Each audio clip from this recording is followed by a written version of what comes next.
গপু, দেখো তো বাবা তোমার জন্য কত কিছু এনেছি।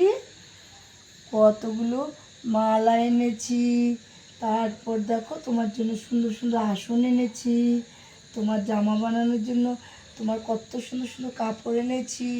তোমার পছন্দ হয়েছে এগুলো? দেখো তো বাবা। সবই তো ঠিক আছে, কিন্তু টিফিন বক্সটা কেন এনেছো মাম্মা? কিছুই তো বুঝতে পারছি না। কেন তুমি স্কুলে যাবে না? তার জন্যই তো এই টিফিন বক্সটা এনেছি। স্কুলে যখন যাবে তখন এটাতে আমি টিফিন করে দেব, তুমি ওইটাতে টিফিন খাবে, ঠিক আছে?